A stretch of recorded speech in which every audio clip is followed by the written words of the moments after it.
As Paul Mosco loosens up with Johnny Bench, Joe, I'd be interested in getting your reaction to that report concerning Billy Martin. Well, it's really unofficially been confirmed, and when I say that, a young man from the booth next door came in to tell us that it is a true story, but still I like to see the real official report, but you have to feel it is so coming out of New York, and when you think of Billy Martin coming back in 1980, you have to feel that one Reggie Jackson will not be there when Billy Martin returns, without a doubt. And there might be some other people missing when Bill returns also.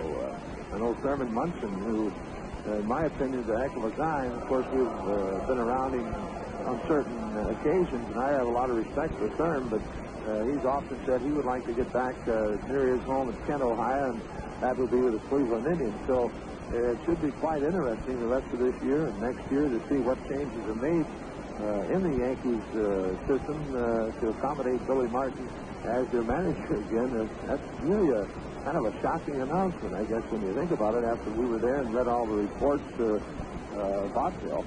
Well, we're ready to go as Paul Mosco delivers to Gary Maddox, and the first pitch is foul back and out of play, and this game is underway. Well, you talk about the announcement. Of course, there are rumors running rampant around New York that Reggie Jackson is going to be gone from that ball club before the weekend is out. Mosco back with the 0-1 pitch. Maddox takes it high and inside for a ball. They're rumoring Jackson to be going to California for pitcher Chris Knapp and some other people involved in the trade, but nothing official has been announced on that.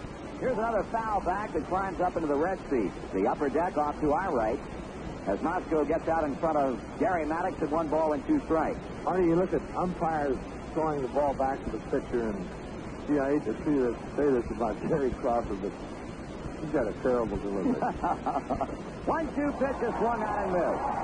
Good fastball down and away to get Gary Maddox, who's not having a real good time of it hitting-wise here in Cincinnati. That'll bring up shortstop Larry Boa, and maybe as bad as Maddox has been going here, Boa has been going just as well. He had 4 hits in the doubleheader last night, raising his batting average to .312. Of course, had to hit in the 9th inning up the middle to drive in the only Philadelphia run in game number 2. There's the ball high. And then Geronimo throwing a strike to Bench, and John blocking Maddox off the plate with what would have been the tying run. The final out of the game, and the Reds won it 2-1. Swung on and popped up off third. Rose comes across the foul line and gathers it in for out number 2.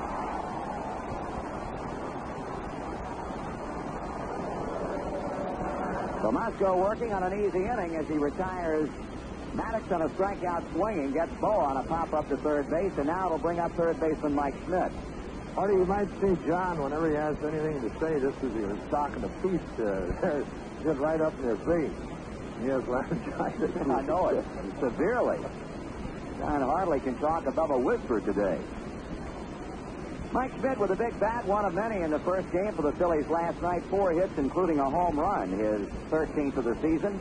First pitch is on the inside edge of the knees for strike 1. Mike batting .253 has now driven in 46 runs. The outfield playing him deep and a bit around toward left. Mosco back to the plate, and this one is fouled back and out of play, and it's quickly 0-2. Grease and Morgan, Concepcion and Rose in the Cincinnati infield at first, second, short, and third. Foster in left, Geronimo in center, and Griffey in right. Johnny Bench and Paul Mosco make up the Cincinnati battery as the Reds right-hander toes the pitching rubber. Schmidt climbs back in to await the 0-2 pitch. Here it is, and an off-speed pitch is high and inside for a ball. 1 ball, 2 strikes. 2 out, bases empty. Greg Luzinski on deck. Johnny Bench hanging aside for Mosco's next delivery, and that's in on him again. Another breaking pitch, 2-2. Paul, 1 win and 2 losses and 14 starts, but of those 14 starts, the Reds have won 10 of the games. Mosco with a .444 earned run average.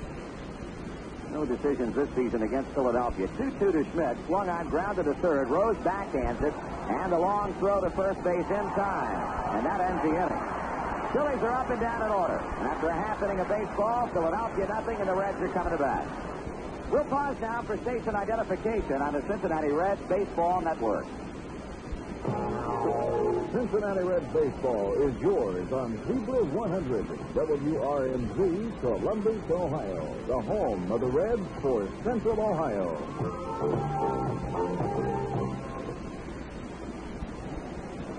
Now we go to the bottom of the first inning. Jim Lonborg, a veteran, a former Cy Young Award winner back in 1967 with the Boston Red Sox. 7-8 this season. He started off like gangbusters, pitching very effectively for the Phillies, but of late, he's had his problems. An earned run average of .446. Lonnie making his 19th start. He has one complete game, 6-2 in his National League career against Cincinnati. And as we mentioned earlier, the Reds have not been able to beat this guy since back in 1975 when they hung a loss on him here at Riverfront Stadium. As you might expect, the roar you hear in the background welcomes Pete Rose into the batter's box for the first time this afternoon. Hits in both games last night. Give Rose a 41-game hitting streak, the second longest in the modern era of Major League Baseball. Lonborg with a look in, and his pitch to Rose is taken high and away, a fastball. Actually, it equals the second longest. George Sisler with the St. Louis Browns in 1922 also hit in 41 straight games. Rose ahead, ball 2-0. Pete batting .311 with 4 homers and 30 RBIs. He doubled in the first game last night and then dropped a bunt down third base side against Carlton in the second. He takes it high, ball 3. And right now, the crowd not exactly pleased with Lonborg's inability to get the ball over the plate here against Pete. The 3-0 coming, and that is swung on and line to left field for a base hit. Well, he didn't waste any time today, I'll tell you. As he got the green light on the 3-0 pitch and lined a solid single to left. And that gives Pete Rose the second longest batting streak in the modern era of Major League Baseball as he hits in his 42nd consecutive game. Wow.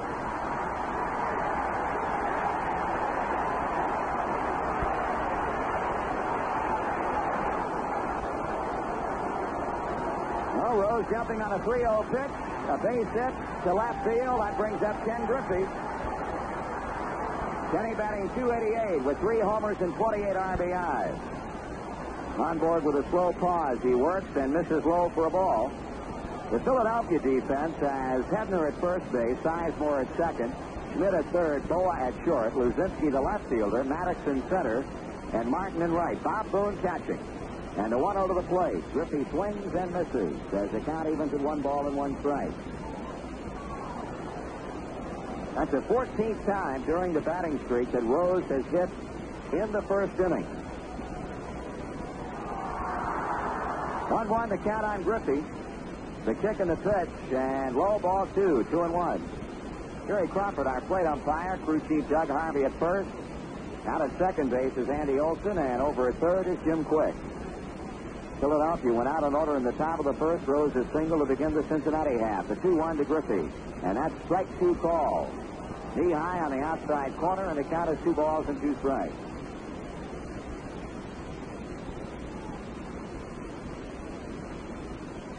Joe Morgan on deck. The Philadelphia infield playing up the double play depth. Griffey swings and fouls this one straight back, and the count holds at 2 balls, 2 strikes. San Francisco also playing this afternoon as they entertain the Chicago Cubs and scheduled to pitch either Mike Krukow or Rick Russell for Chicago against right-hander John Montefusco. Griffey takes it high, and the count goes full on him. San Francisco won the completion of the suspended game 9-8 last night, but then Dennis Lamb shut out the Giants 1-0 in the second game, so Cincinnati remaining 2 games out of first place. See if Rose goes. He does. Griffey swings, fly ball, left center field. Gary Maddox moving into the gap, waving Luzinski away, and Maddox makes the catch. Rose back to first as Griffey flies out on a payoff, and that brings up Morgan. The Dodgers, they defeated the Pittsburgh Pirates 7-3, so Los Angeles now only 1 game out. That Dodger team, after returning home, playing some pretty good baseball right now, and you've got 2 games separating the top 3 clubs in the National League West. Indeed, the Wild Wild West in 1978. 1 out, 1 on. Morgan, a .260 batter, 8 homers and 60 RBIs. He misses in on Joe for a ball. Morgan has had great success in the past against Jim Lonborg, especially in terms of the long ball.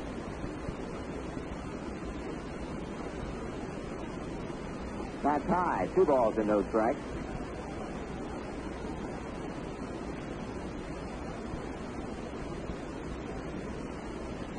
Lonborg back on top of the mound as Morgan waves the bat around. Joe with a count of 2-0 on him.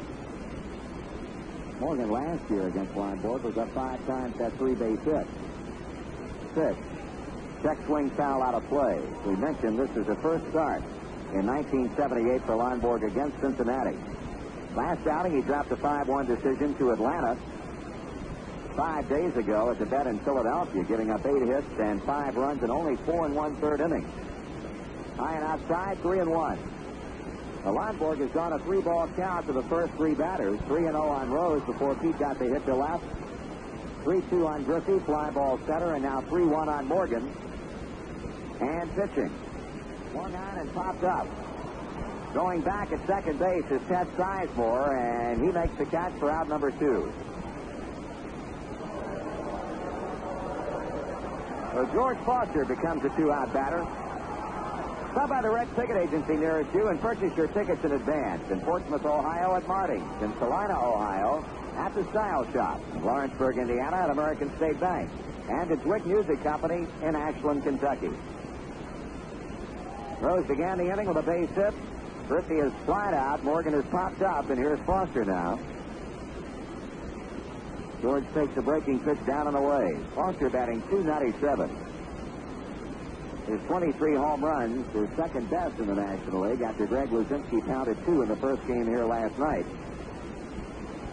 Swung on, and there's a long line, being way back in left field, and that's up into the red seat. Foster has taken Jim Lonborg about as deep to left field as you possibly can, as he drove that one about 4 to 5 rows deep in the red seats in left field. And Cincinnati takes a 2-0 lead on Foster's 24th of the year.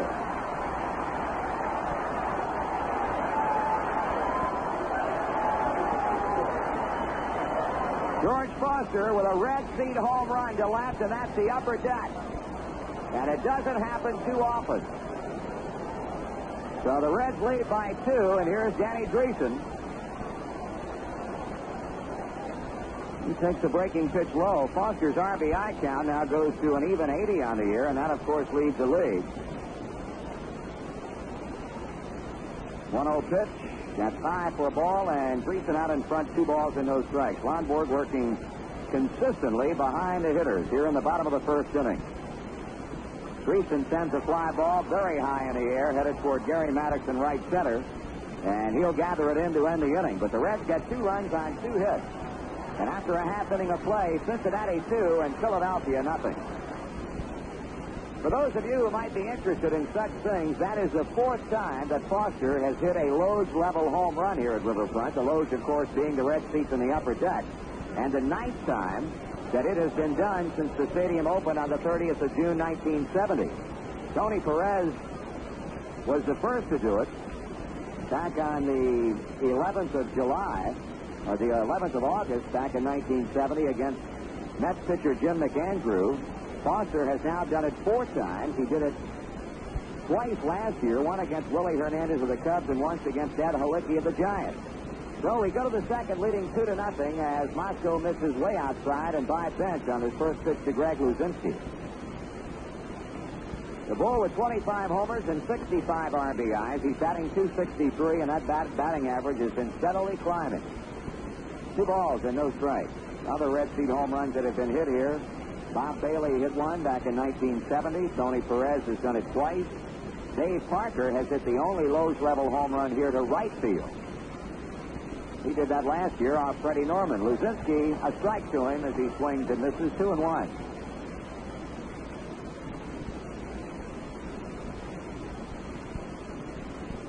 Pitch is high, ball 3. 3 balls and 1 strike. And this man right here has also hit one up into the red seats. Luzinski off Tom Seaver last August 26th. 3-1 pitch, swung on and fouled off. Well, you've had some guys who could swing that bat pretty well do it. Perez, Bailey, Foster 4 times, Parker, and Luzinski. 3 balls and 2 strikes. On deck for the Phillies, Richie Hebner, and he'll be followed by Jerry Martin. Payoff pitch, swung on and fouled away again. It's off first base.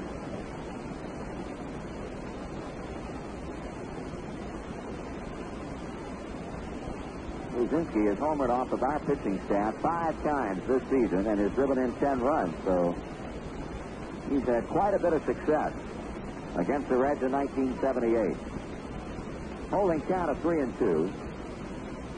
Moscow working, and Luzinski check swings a breaking pitch back out of the screen. Reds looking for their 60th victory of the season today. 59 wins and 43 losses, and here in the month of July, 15-10.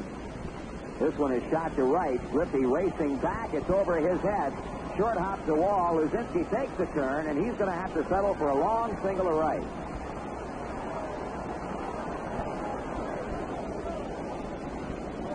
That ball got out to right field right now, I'll tell you, and Griffey had to turn, play the ball off the short hop. Coming off the fence, and Luzinski on with a long single to right. That brings up Richie Hebner.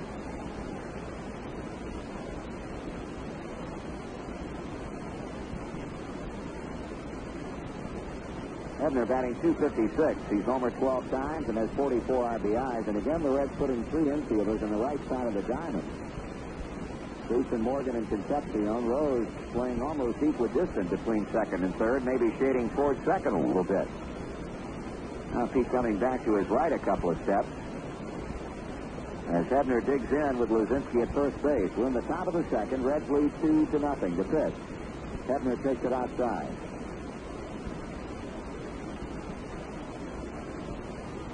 Guy has also driven in 10 runs against us this season. He and Luzinski, and Smith has knocked in 9.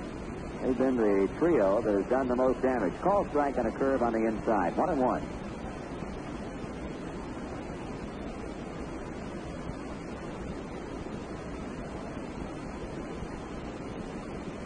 Moscow checks Luzinski, pitches to Hebner. That's strike 2 call.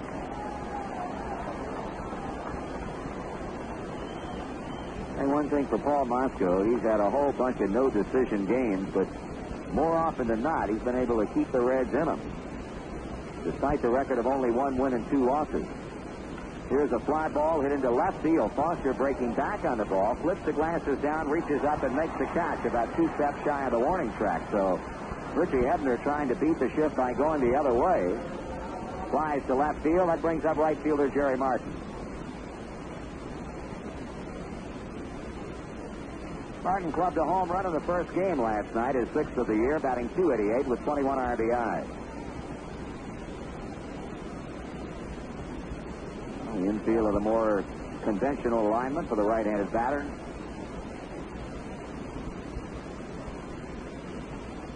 Moscow looks to bench, who hangs the sign. Now the stretch in the pitch. Martin takes it low and off the plate for a ball. Most of the action in the American League will be played this afternoon. Milwaukee at Toronto, Seattle at Detroit, Minnesota at New York, Kansas City at Boston, and Texas at Chicago. Tonight, Oakland at Cleveland, and California at Baltimore. Ball 2, 2-0. I think you missed some of the scores last night. As we mentioned, the Giants beat the Cubs 9-8 in the completion of the suspended game, but lost the second game 1-0 as Dennis Lamb threw the shutout. Dodgers beat the Pirates 6-3. Bouncing ball foul off third. In that game, Tommy John won his 12th of the year and also contributed at the plate with a bases-loaded double. Atlanta and Montreal divided a pair. Braves won the first game 6-4, but then had their 5-game winning streak snapped in the second game 4-1. Houston got by New York 4-3. San Diego bumped off the Cardinals 8-3.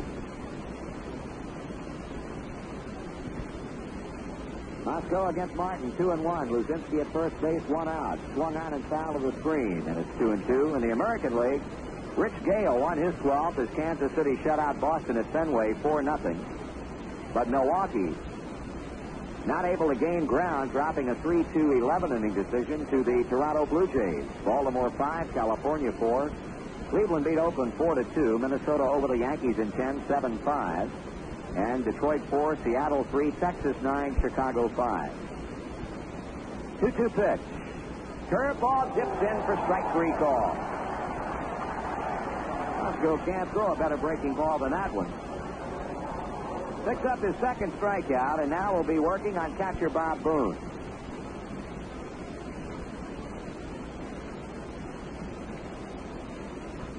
Boone, a .260 batter with 9 homers and 41 runs batted in.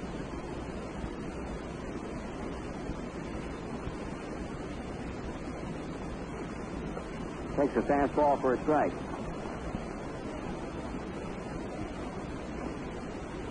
In case you just joined us, Pete Rose extended his hitting streak to 42 games in a row with a single in the first inning off Jim Lonborg to left field. Swung on and pulled down the left field line. That's going to be foul.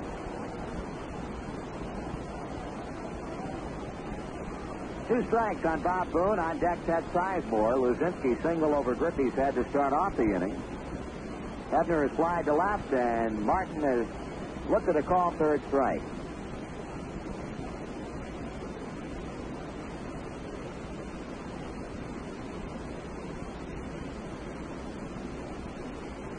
Pitch. Breaking ball down and away, 1-2.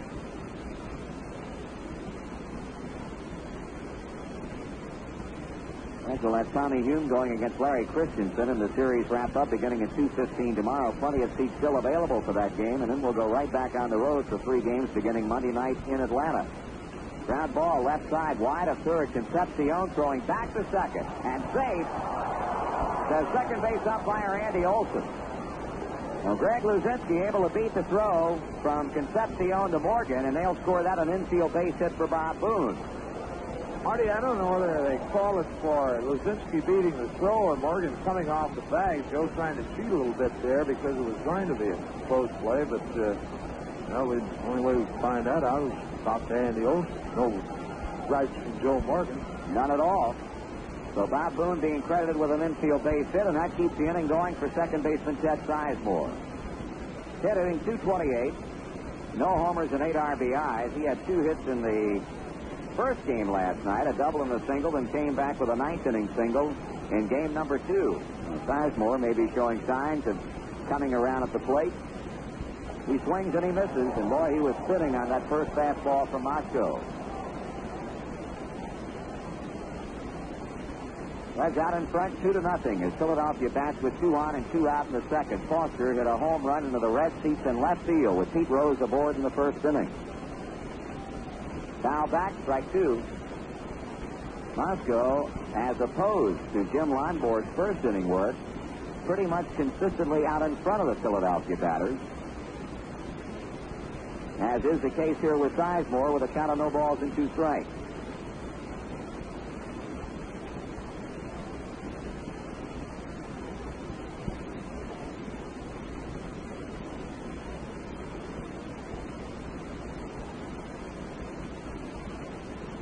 Luzinski leading at second base. Bob Boone at first. The pitch.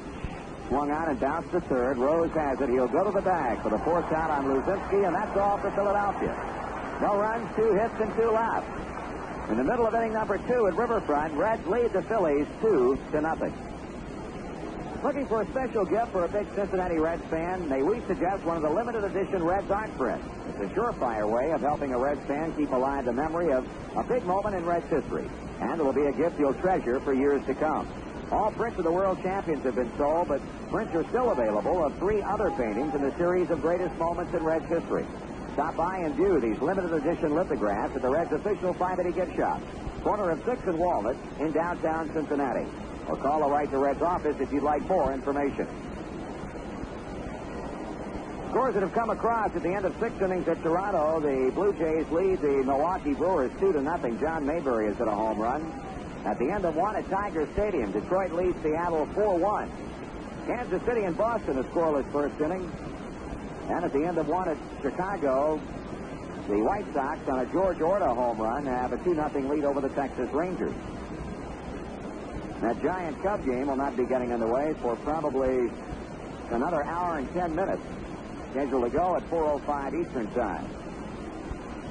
Johnny Bench will lead off the second for the Reds. John, of course, shooting one out of here to straightaway center field last night in the second game in the 5th inning off of Steve Carlson. Bench's 14th home run of the year, batting .260. Here's another guy that's been watching that batting average slowly rise game by game by game. John adopting a new theory, coming back after being out for so long with that back problem, and that's since the All-Star game. He has cut down on his swing, has been going for the base hits. Look at what he's done of late. I think he's only struck out one time total since the All-Star break. Here's Lonborg's first pitch to him, and a tie ball.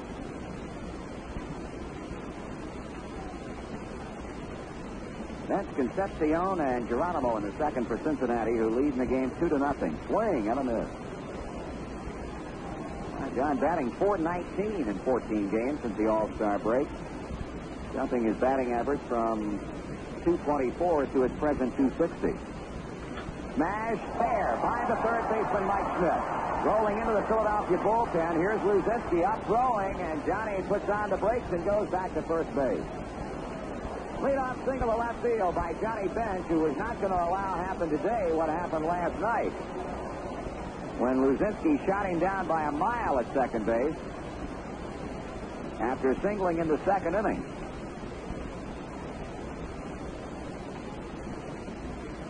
Third Cincinnati hit, bringing Dave Concepcion up.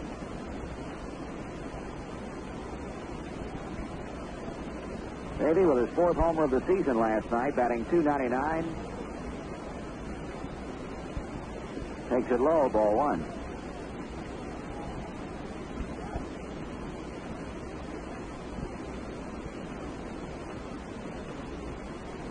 Lonborg will to the belt. He delivers at the knees, a call strike. 1 ball and 1 strike. Davey with 44 RBIs. Hey, he's been a .290 or better for most of the season. He's had a consistently good year at the plate. Check swing below the knees, but over the plate. 2-1.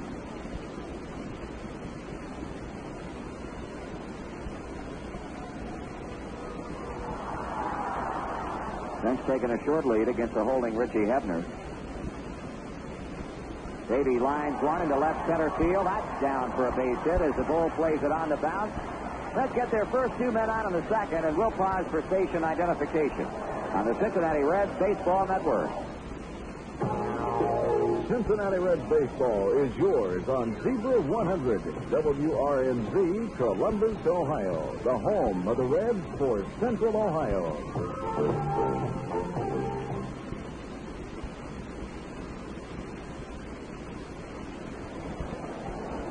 Well, we're going to get some early activity underway in the Philadelphia bullpen. Left-hander Jim Cott has gone down to begin loosening up. 2 men on, nobody out. Cesar Geronimo back in the starting lineup today for the first time since the 15th of July in a game against the Mets. He swings and grounds it to the box. Lonborg will go to Boa. Boa will go to Hebner. Not in time to get the double play. Lonborg had to wait on Boa to get to second base, and that eliminated any chance at all that Philadelphia's defense had of pulling off a 1-6-3 double play. Geronimo beats the throw to Hebner as the middleman Concepcion is cut down, and Bench moves to third. The runners on the corners with 1 down, and the pitcher Paul Mosco in.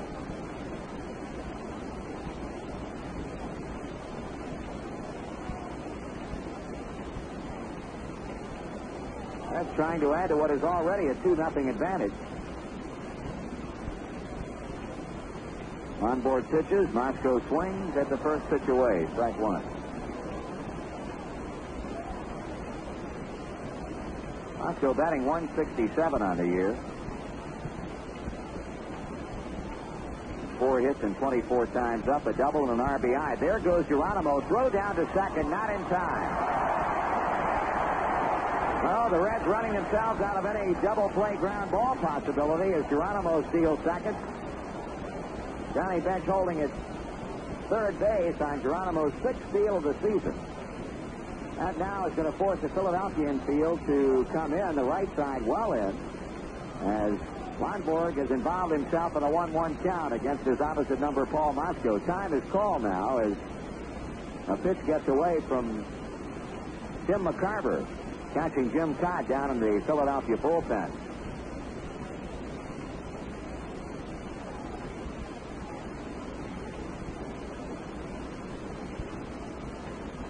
Shot-time call as Lonborg signals for Bob Boone to come out to the mound and talk with him. Bench single past Schmidt to begin the inning. Then Davey Concepcion lined to single to left center. Geronimo bounced back to the box. They got a force out at second. And now Geronimo is stolen second.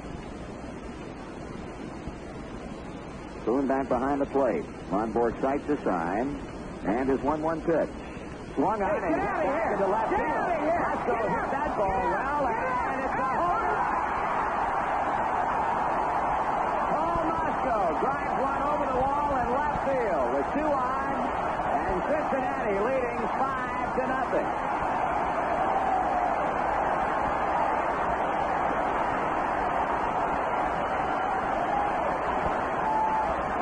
This crowd loving every minute of it as Masco hammers one over the fence in left field, scoring Johnny Bench and Cesar Geronimo ahead of him. So the Reds jump out in front by 5 runs as Pete Rose comes back for the second time in as many innings. Marty, that's the second home run in his Paul's career, and the second off Philadelphia pitching. Remember last year he had one off Randy Lersch in Veterans Stadium. I believe that's the first home run hit by a Reds pitcher this season. Number 1, and it comes at a big time with a couple of men on base. Rose, ball 1 to him. And that's up high, 2 balls and no strikes.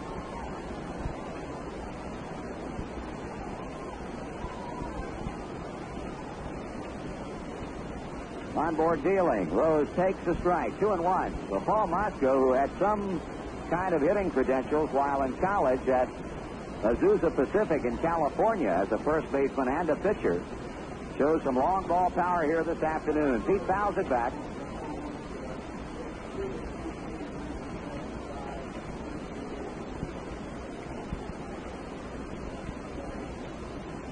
The 7th professional home run that Paul Masco has hit, counting his minor league play. Here's a bouncing ball over the mound. Larry Bowa behind second, throwing, and not in time. An infield hit for Pete. Pete Rose going 2 for 2. And Jim Lonborg having his problems in the middle of the arena.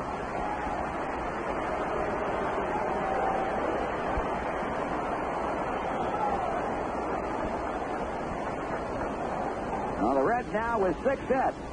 And Danny Ozark has seen all he wants to see of Mr. Lonborg this afternoon as he slowly makes his way out of the Philadelphia dugout. We will probably see Jim Cott come on to face Ken Griffey. And then Joe Morgan.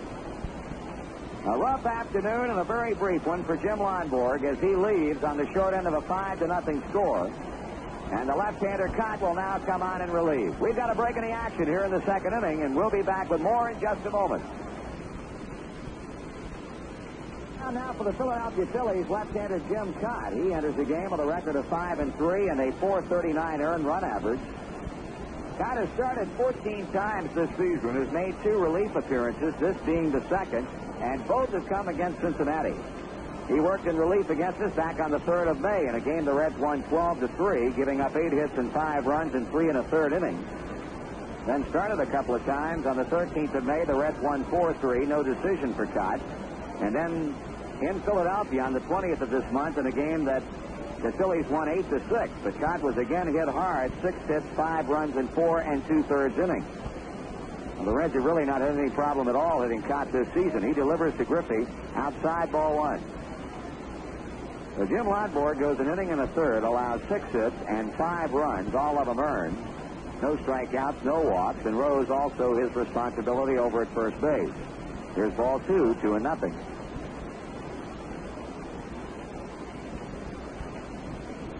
Griffey in the first inning fly to Gary Maddox on a 3-2 pitch. Swung on and hit into center field. Maddox will be there again to play Griffey's fly ball, and that's out number 2.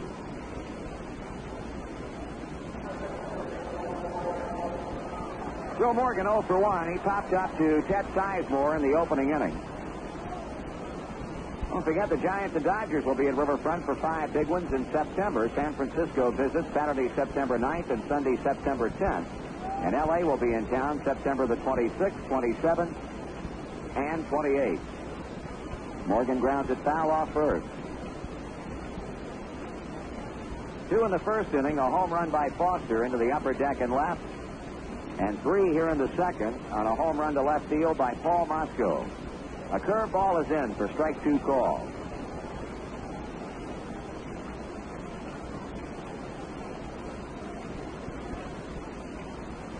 Up high with a fastball, 1-2.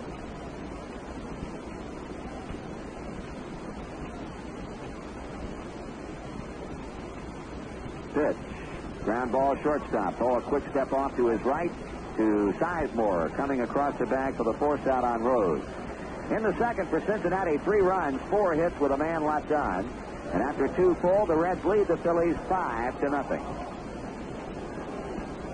Well, a 5-0 lead for Paul Mosco, and of course he has had more than a little bit to do with that, clubbing a 3-run home run in the last inning.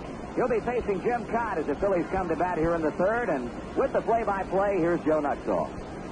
All right, Marty, Cott this year has been to the plate 30 times. He's had 4 hits. That's just,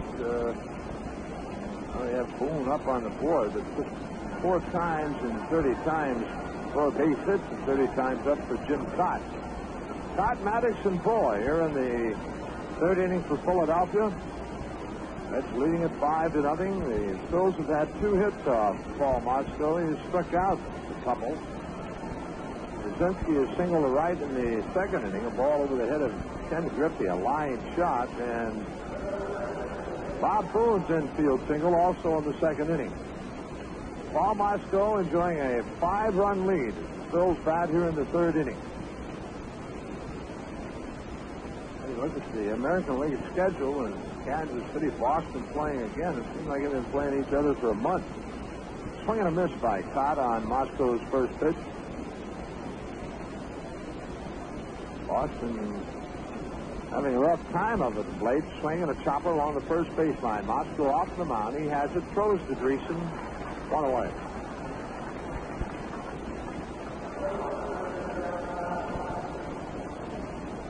Handling Gary Maddox to the plate. Maddox struck out leading off the game. Gary hitting .296. 8 home runs, 37 RBIs. Maddox giving Cott time to get back to the Philadelphia dugout. Kansas City beginning to open up some ground in the West in the American League. They now lead California by 5 games. Mosco delivers. Maddox swings and fouls. Back and out of play.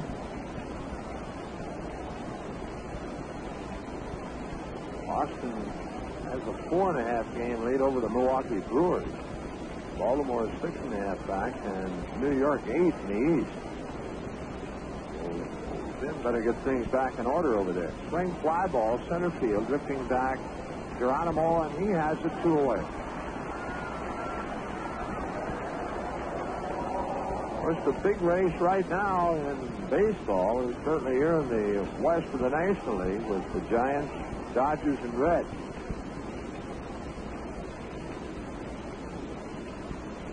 The club has been moving up a little bit. That's the Pirates. 7 games back. A lot of games to play with the Phillies yet. Ball swings, he pops it up. Joe Morgan waiting on it. And quickly the Phils are out here in the third. Nothing across, and in the middle of inning number 3, the Reds 5, the Phils nothing. For the Reds in the bottom half of the third, it'll be George Foster, Danny Dreesen, and Johnny Bench. George put us on the scoreboard in the first inning with his 24th home run of the year with Pete Rose on. Of course, Pete led off the inning with a single to left field to extend his hitting streak. And George hit one about 6 rows into the red seats in left field. That's coming off Jim Lonborg. Jim Cott came on to face Ken Griffey and got him on a fly ball to center. And they got Morgan to force Rose in the second inning at second base to end the inning. Barry Crawford going out and saying something to Jim Cott, and now underhands the baseball to him. Foster now with 80 RBIs on the year. George batting average of .298, came into the game at .297. Dreesen on deck. Hot delivers, and Foster takes up high a ball.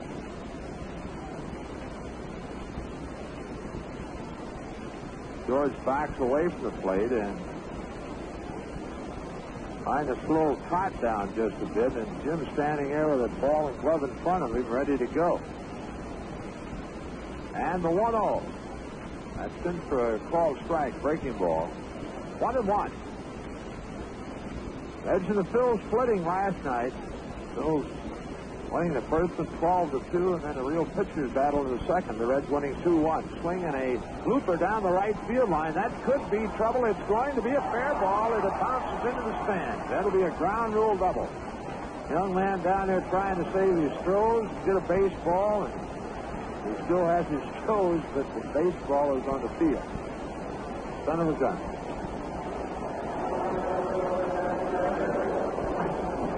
So Foster with his 15th double of the year, the 7th hit of the game for the Reds, and the batter is Danny Dreesen. Dan ended the first inning with a fly ball to Maddox in right center field. Hot delivers, and Dreesen takes a half swing on a breaking ball, touching the strike.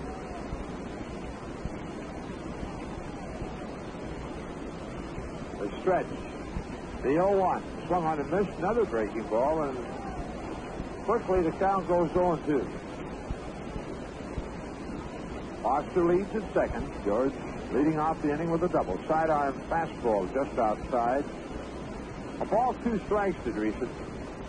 And with 12 home runs, he's driven in 56 on the year. And a .286 batting average. Cott delivers, and Dreesen swings and grounds it foul off the first base line. Down holds the ball, 2 strikes.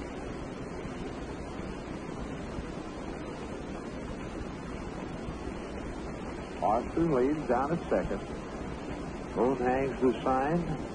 Is stretched by Cott. And again, the 1-2. That swung on and bounced to Hebner at first. He waves Cott away as Foster moves on to third. Dreesen is out. And the batter, Johnny Bench. John singled along the left field line, leading off the second inning, and good play again by Greg Luzinski, the Philadelphia left fielder, to hold John to the single, playing it perfectly off the wall along the left field line. The pitch to Bench. He swings and sends one into center field. Backpedaling is Maddox. He's to the warning track, waiting now. Tagging is Foster. He'll score easily, and the Reds lead at 6-0. But John, his 39th RBI of the year. But it Bench with a sacrifice fly. 2 away, and that'll bring Dave Concepcion to the plate. Dave with a base hit in the second inning raises his average above the 300 mark again. He's at 301. Maybe single to left field, and then after Geronimo forced Dave at second, Chief stole second, and Paul Mosco hit his second major league home run. 3-run shot to give us our, that time, 5-run lead. Swinging a bouncer to Boa at short. Larry on to Hebner, and that's it. So the Reds pick up a run in the inning on 1 hit. There were no errors, no one left on base. The end of 3. Cincinnati 6, Philadelphia nothing. After 3 innings, the Reds lead the Phils 6-0. They've out-hit them 7-2. For Philadelphia in the fourth, Mike Schmidt, Greg Luzinski, and Richie Hebner will step to the plate. Schmidt in the first inning grounded to Rose deep at third. Pete throwing him out. Mike hitting .253 with 13 home runs, 46 RBI. Had 14 doubles, 1 triple. Of course, Schmidt is playing with a pulled leg muscle and able to run it out pretty good on the ground ball to Rose. All right, Mosco completes his warm-ups. Mike Schmidt makes his way to the plate. Paul has struck out 2 and has allowed 2 hits in the 3 innings he's worked. Tied the Phils in order in the first and again in the third.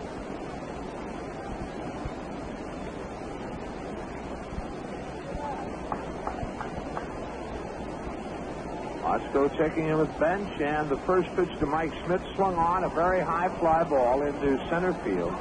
Waiting on it, Geronimo. Cesar has it. One pitch, one out.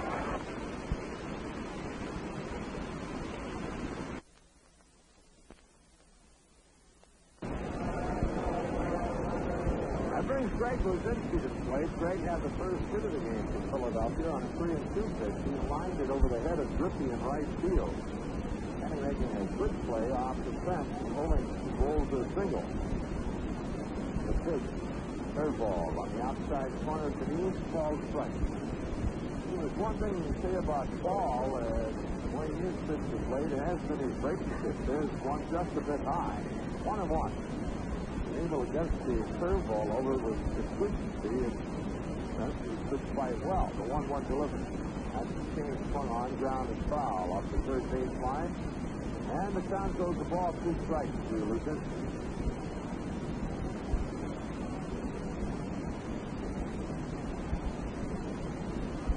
Greg hitting .263, 25 home runs. He hit number 24 and 25 last night in the first game, and has driven in 65.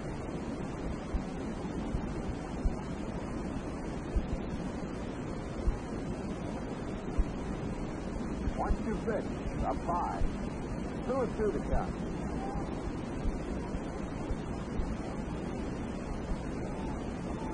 Let's go back to the plate. Swung on, hit it to left field. George Foster moving in, and he has 2 away.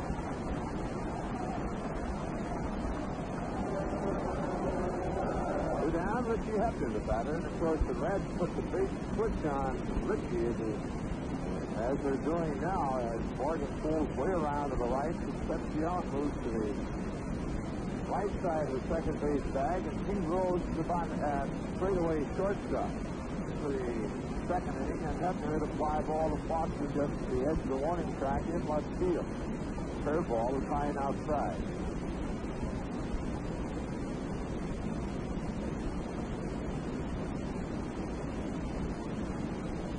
Foster delivers. Hebner swings and misses a high fastball. 1-1. Not quite a sellout here this afternoon, but probably around 46 to 48,000. Moscow slow with the breaking pitch. 2 balls to strike to Hebner. Last night's crowd, the second biggest of the year, 51,739. Here's the 2-1. Hebner swings, fouls it straight back.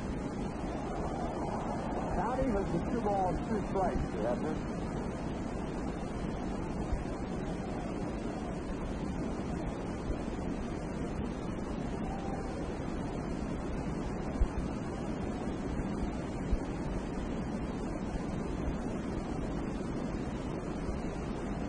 Outfield pulled around to the right.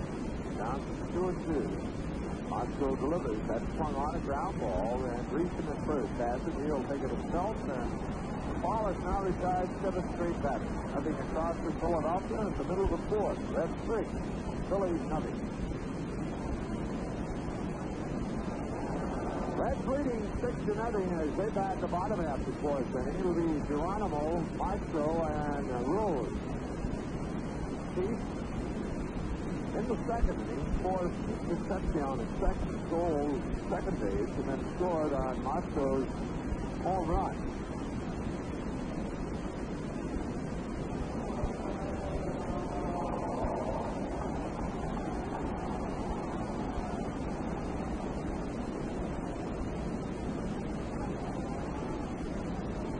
Jim Todd on the mound, and Jim starting his second full innings work. He came on in the second inning.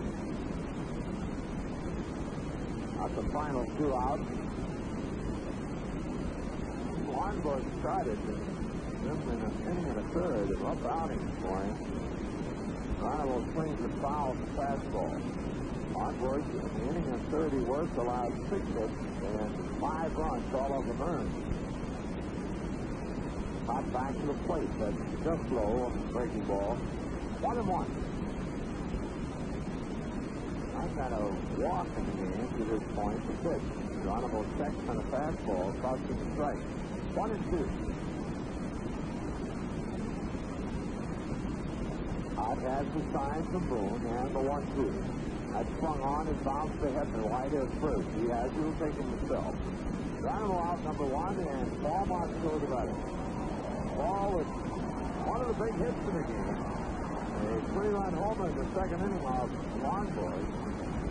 Foster, of course, a 2-run shot in the first.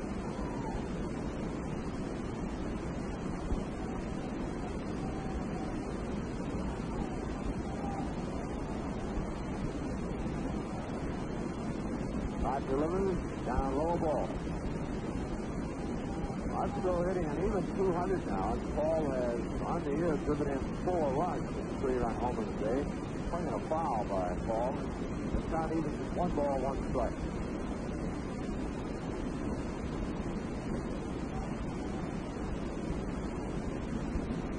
Hot back to the plate, swung on, ground ball. 4 short, deep, long throw to Hebner, 2 away.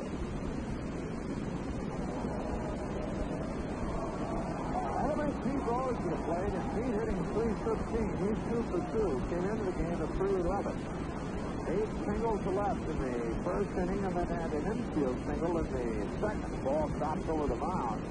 Full fielding, but Pete being able to beat Larry's throw.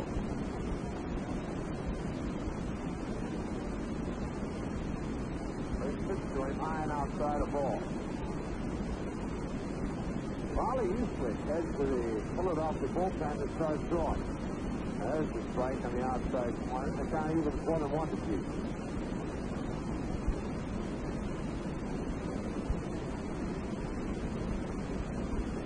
Hot delivers, throws 6. Off-speed pitch high. Of course, Pete now moves to the second place in modern-day baseball, and now tied with Bill Darwin for third place in the history of baseball, I guess you would say. Darwin was 42, and that came back in 1894. Next goal is Louis Willie Keeler, National League holder in the history. He's third base hit as he lines one by Todd and into center field. So Pete's 3 for 3, and for Pete, that is base hit number 135. Right now, umpires for station identification. This is the Cincinnati Reds Baseball Network. Follow the Reds all season long on Zebra 100 WRMZ, Columbus, Ohio, where you hear more of what you listen for.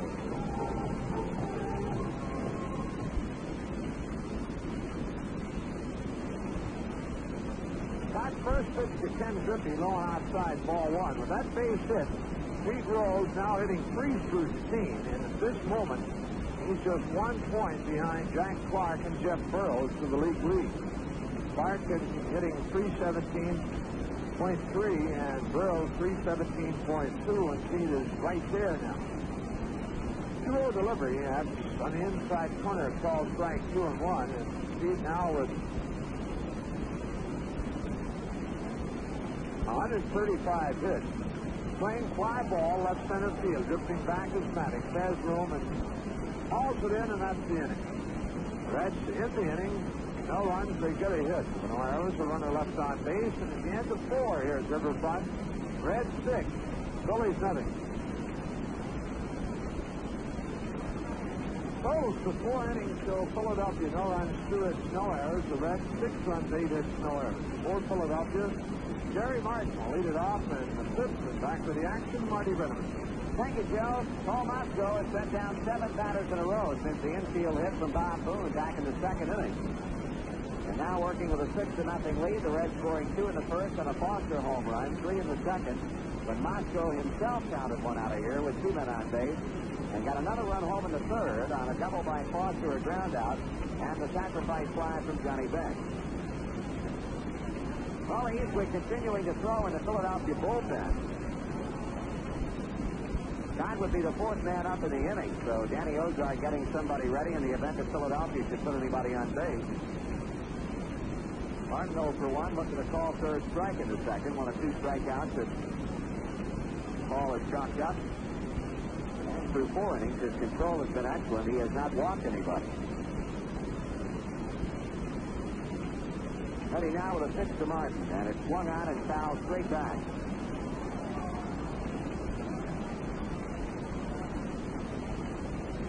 The end of 7 innings of play in Toronto. The Blue Jays lead the Milwaukee Brewers 4-2. Each club scoring 2 times in the 7th inning. No balls in the strike. Martin takes it high and away for a ball. At the end of 3, the Tigers lead the Seattle Mariners 8-1. 4 in the first, 2 in the second, and 2 in the third. Swing and a miss.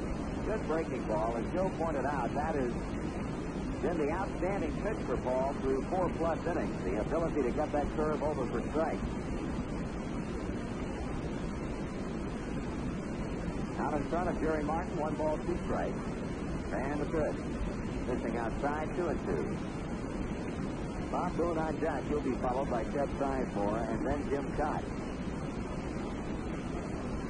Martin batting .287 with 6 home runs and 21 RBIs. 5 for 33 against the Reds this season. He strikes out swinging. The ball has gotten Martin for the second time. And will go to work on Bob Boone, the last man to reach for the Phillies when he hit a ground ball into the hole at shortstop in the second. Concepcion's throw to Morgan was laid on an attempted force play at Greg Luzinski, and Boone was credited with an infield base hit. That time, Paul has set down 8 straight. Boone swings and misses.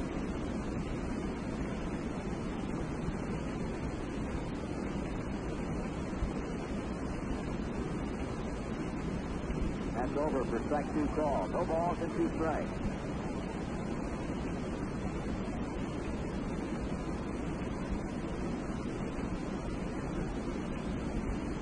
And the 0-2 is on the way, and that's strike 3 swinging. Back-to-back strikeouts for Paul.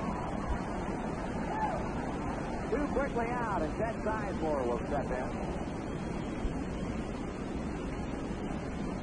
Reached on a fielder's choice in the second inning with runners at first and second, grounded to Rose. He went to the third base back to force out Greg Luzinski. That's the only inning in which Philadelphia has been able to pose even a mild threat. And then 2 men on with 2 men out. Sizemore takes the strike.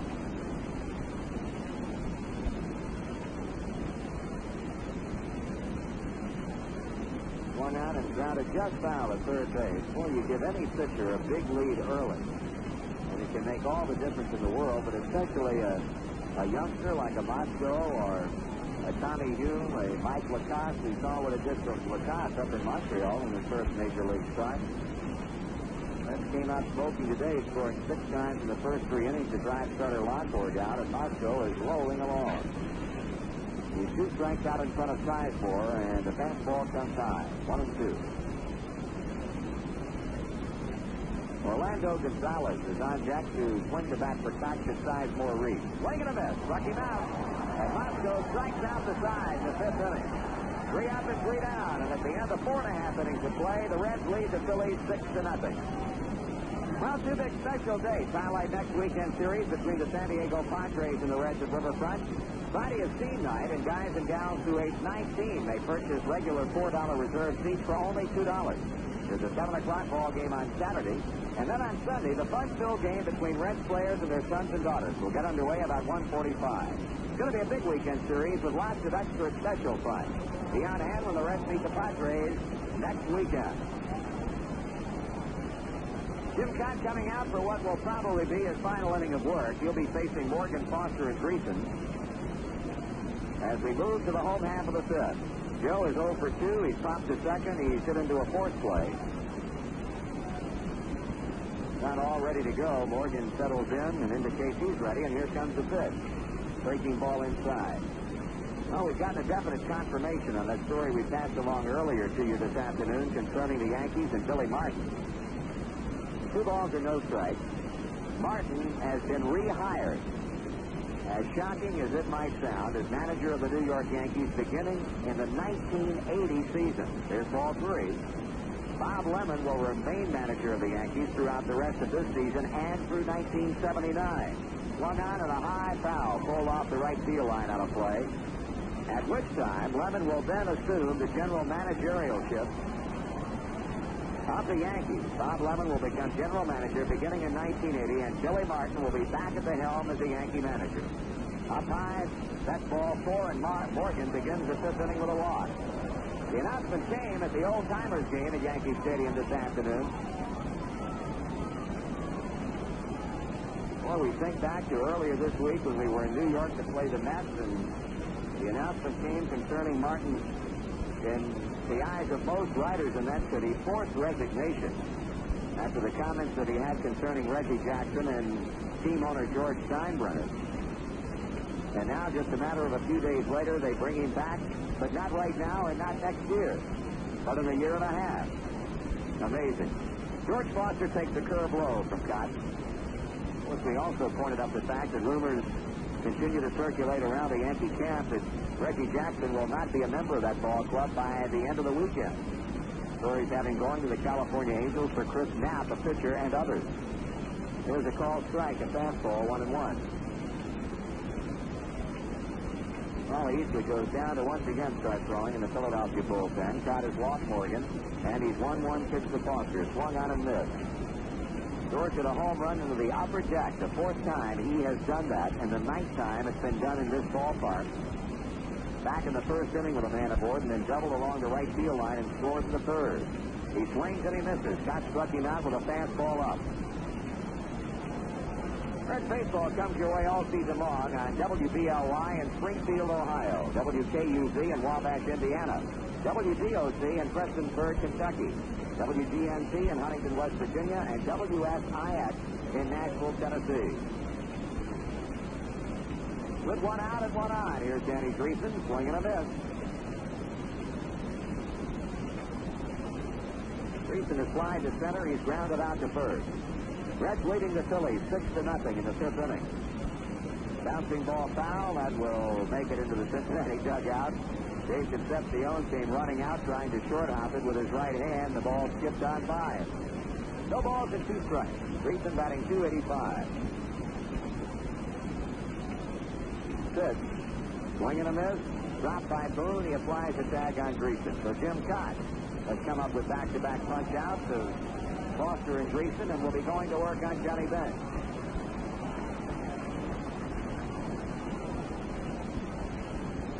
John singled past third in the second and scored later on the home run by Moscow. And then picked up his 39th RBI with a sacrifice fly to center in the third inning.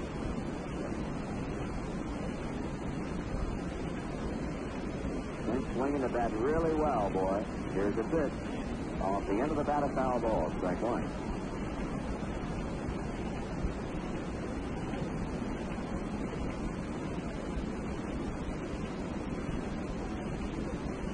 Not checking Morgan.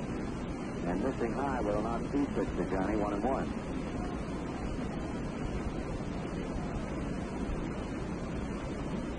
Two out, runner at first. Bench drives one back into left center field. Drifting back on the ball is Maddox, and on the warning track, he gathers it in for the inning-ending out. The Reds in the fifth inning, no runs, no hits with one left and through 5 full. The Reds lead the Phillies 6-0.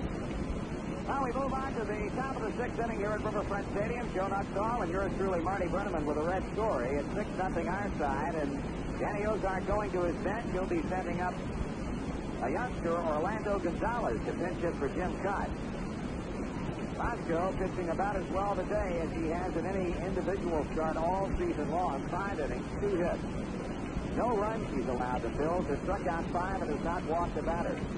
Has retired 10 batters in a row. And will be facing Gonzalez, Maddox, and Boa 9-1-2 here in the sixth inning. Don't forget, tomorrow afternoon we close out the brief weekend homestand as Tommy Hume opposes right-hander Larry Christensen in the 2:15 start. Plenty of seats available for that one. We'll be in Atlanta Monday night, Tuesday night, and Wednesday night. We'll be off next Thursday, and then return home to take on San Diego for 3 and Atlanta for 3 as we get back into Western Division play beginning on Monday night. Gonzalez to lead it off here in the sixth inning.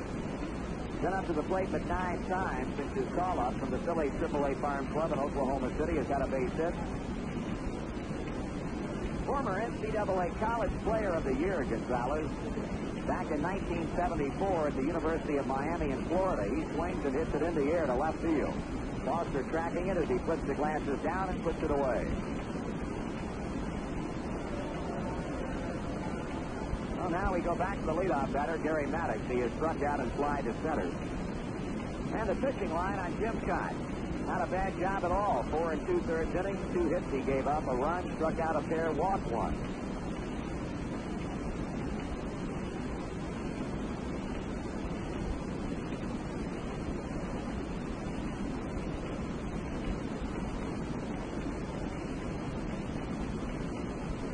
Here's a pitch now to Maddox. The curveball is inside, ball 1. Make that 3 2/3 innings for Scott. 2 hits and a run with 2 strikeouts and a walk.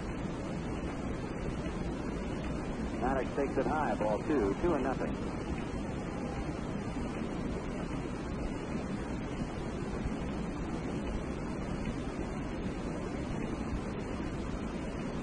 Maddox, a .295 batter. All deals to the plate. Maddox swings and lines one. Caught by Concepcion. Davey reached knee high off to his left. And plays the base hit for a base hit by Gary Maddox. Hey, Marty, that ball came very close getting Davey in the shit because it was hooking back to him and the end one running full speed. Didn't miss too much. So 2 down on the line drive, and that'll bring up Larry Boa. Boa has been cooled off to some degree by Moscow's pitching today, having popped him up to third and popped him up to second baseman Morgan in the 3rd inning. Curve for a strike. Red 6, Philadelphia nothing. Cincinnati has counted 2 home runs, a 2-run blast by Foster, a 3-run shot by Moscow, and Pete Rose has gone 3 for 3 in the game. Here's a swing and a line or foul on the left field side into the seat, strike 2. No balls and 2 strikes.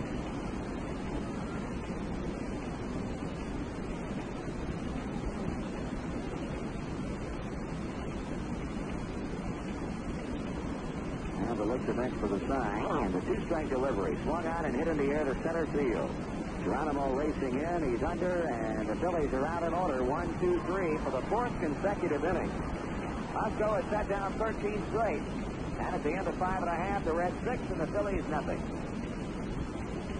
Now they're in the bottom of the 6th inning. The Reds will be hitting off their 3rd pitcher of the afternoon. It's the former Red, young man who had quite a pair of years out of the Cincinnati bullpen in 1975 and 76, right-hander Raleigh Eastwick.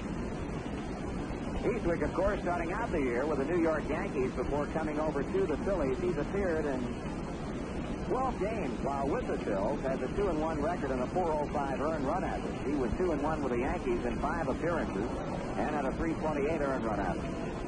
He'll be facing Dave Concepcion, Cesar Geronimo, and Paul Moscow here. Scoreboard stopper today, only 2 active pitchers own more than 250 career victories. Who are they?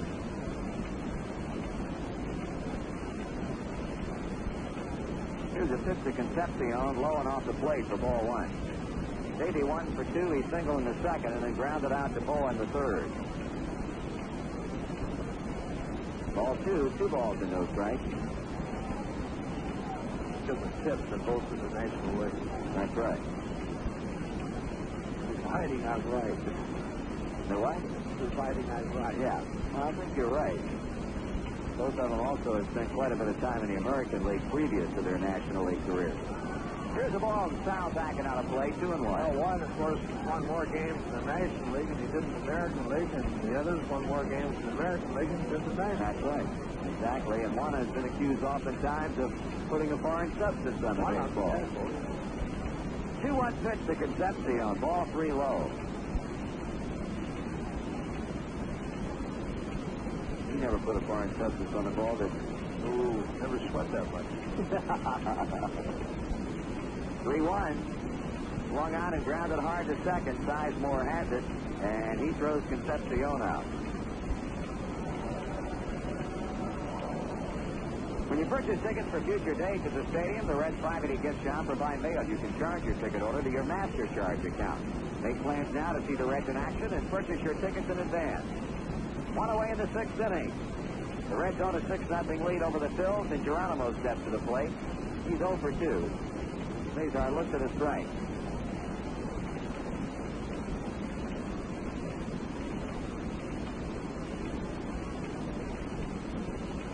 Swung on and missed, 0-2. Since last year, Raleigh Eastwick has gotten married. He has purchased a home up in Connecticut, which he plans to make his year-round home.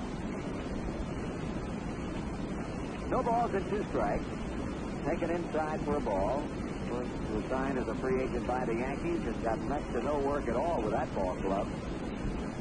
Now has come to Philadelphia, very near his home of Haddonfield, New Jersey. 2 balls and 2 strikes.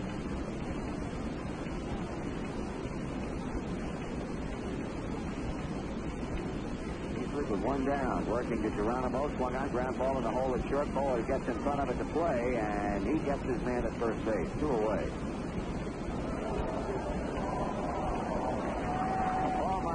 Pitching and giving the Reds to the 6-0 lead.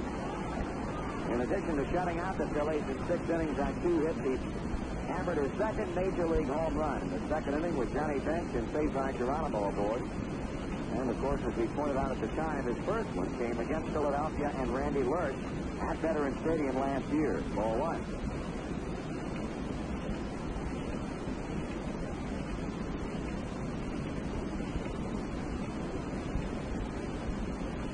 Check swing on a call strike.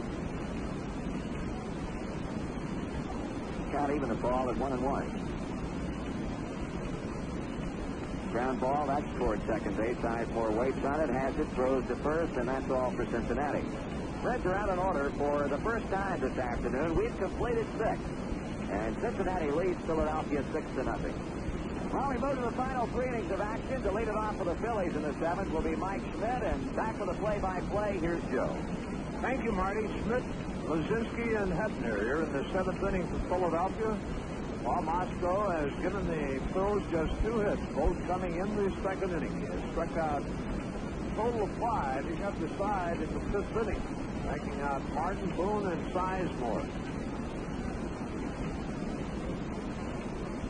Schmidt 0 for 2 has grounded to third and a fly ball to Geronimo in center his 2 times up. We have one final in the American League.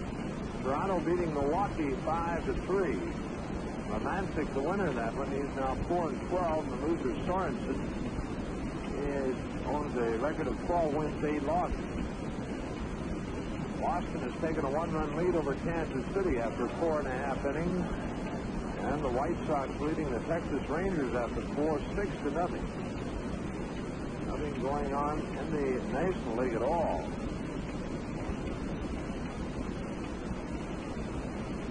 Moscow ready to work for Mike Schmidt.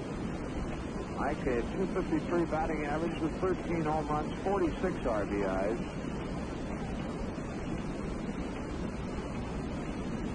Ball winds and delivers, and it's swung on and popped foul. Back that'll drop into the seat. 0-1 to count to Schmidt.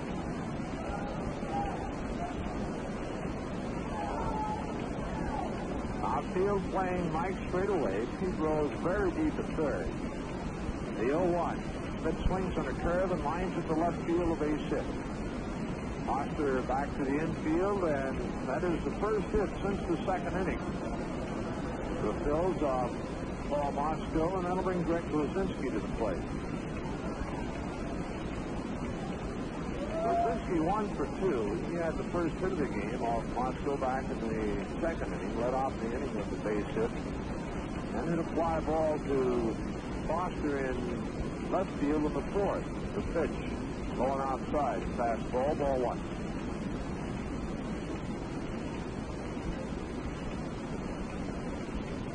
All set, delivers. Curveball, a strike called. Stopping over the outside edge. 1-1. Ball has kept his stuff very good this afternoon. Really a good day to pitch. All that hot. Swing ground ball, that's in the hole in the left field, a base hit. So back-to-back singles here in the 7th inning for the Phils, and Richie Hebner, the batter.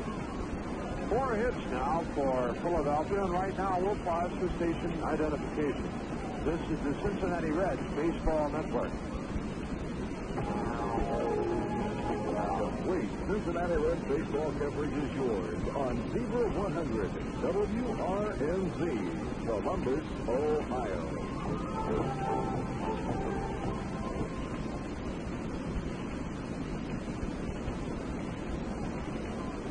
Johnny Bench just out to the mound to have a chat with Paul Mosco. Down in the Reds bullpen, Manny Sarmiento starts throwing. Schmidt at second base, Luzinski at first. There are no outs, and Richie Hebner the batter. Hebner 0 for 2, fly ball off the left, and has grounded to Dreesen. Well, about time to turn in a double play. Jerry Martin on deck. All the stretch and the pitch, and Hebner swings a ground ball foul off the first baseline, and Jerry Waits played that quite well. Got everything on it but his glove.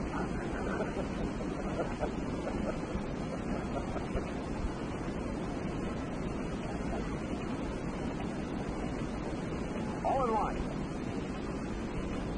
Mosco ready and delivered. Hebner takes just off the plate to change. Ball a strike to count. Doug McGraw heads to the Philadelphia bullpen to start throwing. Mosco to the belt, delivers. Fastball, that's under the knees. 2-1 to count.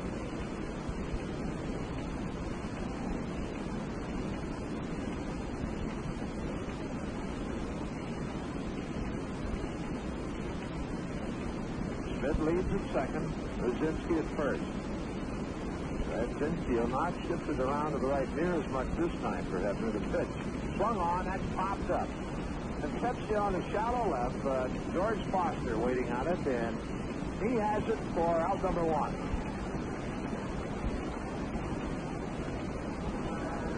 One away. Jerry Martin about it. Martin has struck out both times up. It's leading at 6-0 as Joe Morgan tells Mosco he'll take the throw. The ball should be hit back to him.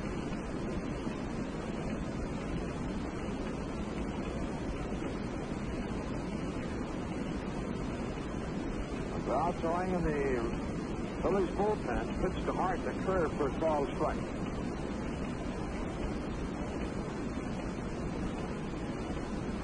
Tim McCarver down in the Phillies dugout with a bat, and should they get to the pitcher, he would pitch for him. The 0-1. Fastball just off the plate at the knees. Not even the ball a strike. Reds scoring 2 in the first, 3 in the second, 1 in the third. They lead it 6-0. Right now, Philadelphia runners at first and second with 1 away. Mosco delivers, and Martin takes ball 2 low and outside. 2-1 to count to Jerry Martin.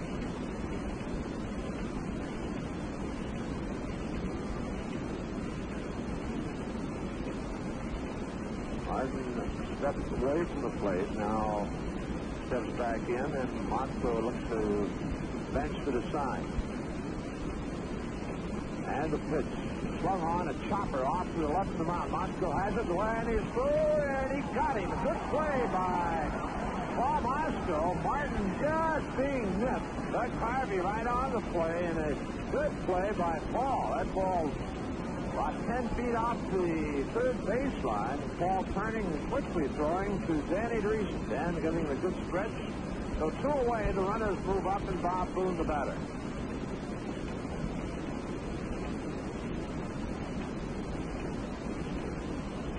Boone owns one of the 3 hits. He had an infield single in the second, and the ball hit the deep short, and the throw to second not in time to force Luzinski.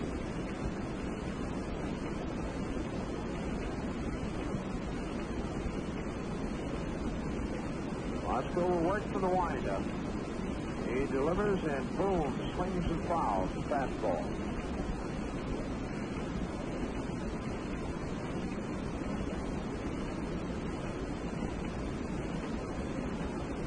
Ed Sizemore on deck with 2 out.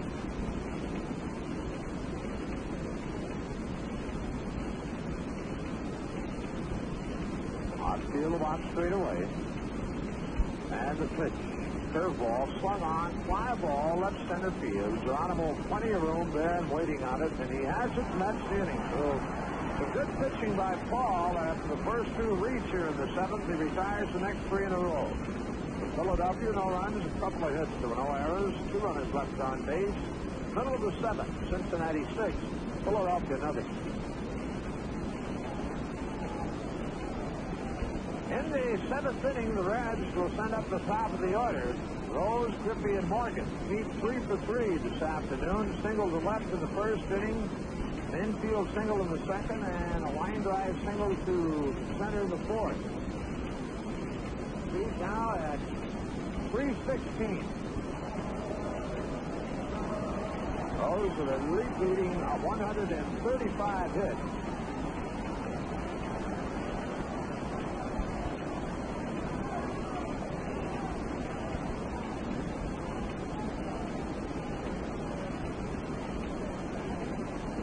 Eastwick lines and delivers to Pete, and Rose takes it on the outside corner of the knees and called strike.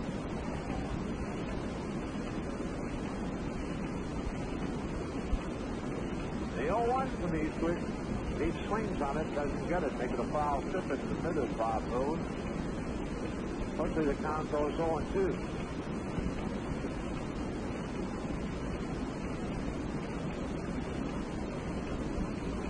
Eastwick lines and the pitch. A 5 the fastball. 1 ball, 2 strikes.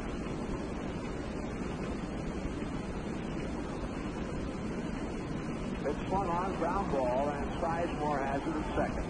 Throwing on to Hebner, 1 out.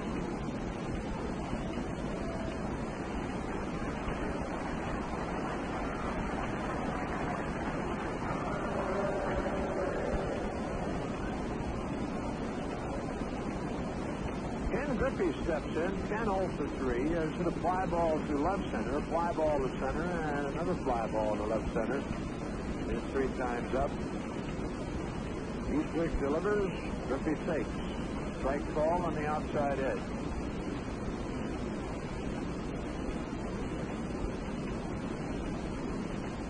The line, the 0-1. High and outside. A ball of strike to Kenny.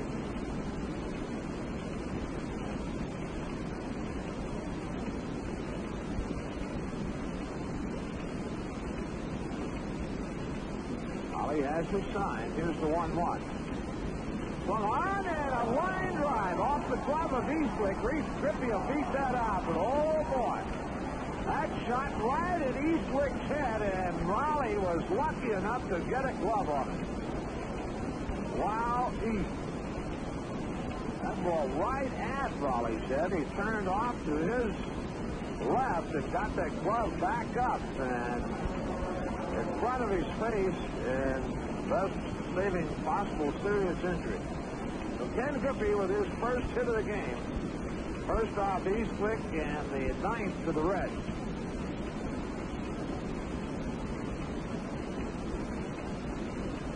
That'll bring Joe Morgan to the plate. Joe 0 for 2 and a walk.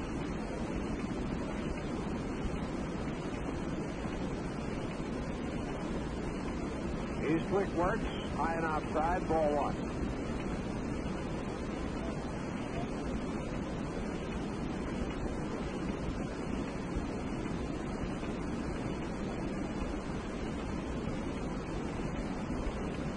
Eastwick delivers.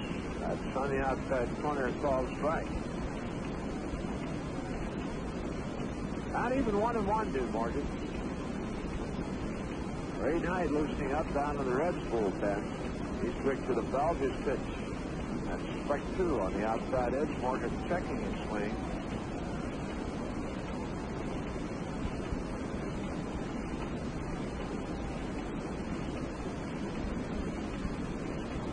Here's the pitch. Inside, breaking ball. 2-2.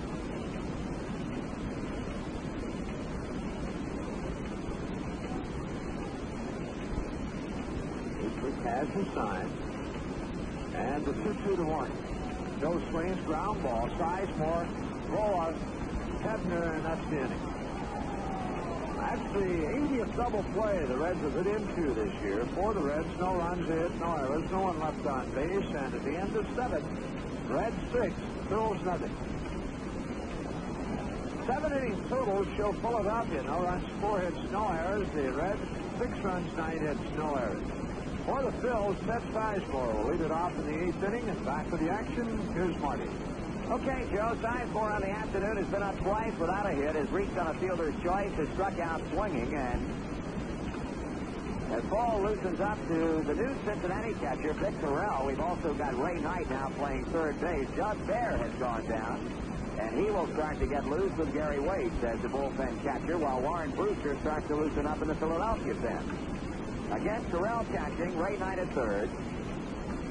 Moscow giving up base hits to begin the seventh inning to Schmidt and Luzinski, but then turned in a fine bit of pitching, getting Hefner on a fly to shallow left. Martin chopping one along the third base line that Moscow turned in a fine play on to get him at first base, and retired the side by getting Boone on a fly ball to center.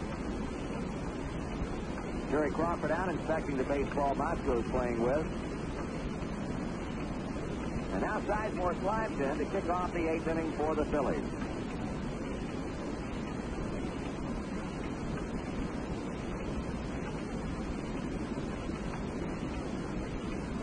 Here's the pitch. Sizemore fouls it off, strike one.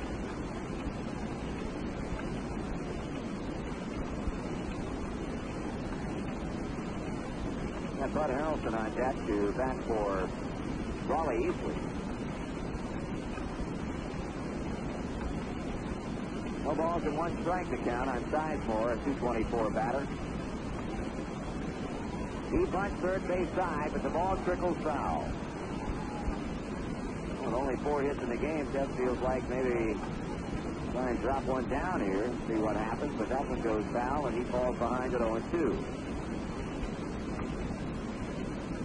Thinking back to last year, Moscow has thrown a shutout in his brief big league career. He blanked the Pittsburgh Pirates late last season here at Riverfront. Well, working on his second major league shutout this afternoon, leading the Phillies 6-0 in the eighth inning. Ready with the 0-2. And just time with a fastball.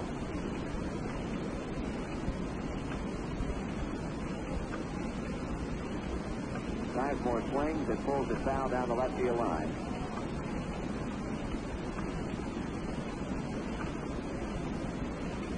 Also being fanned by trainer Larry Starr in the dugout while the Reds were hitting in the bottom of the seventh.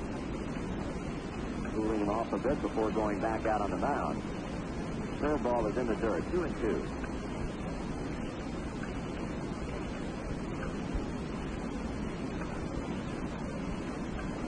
Ready with a 2-2 pitch.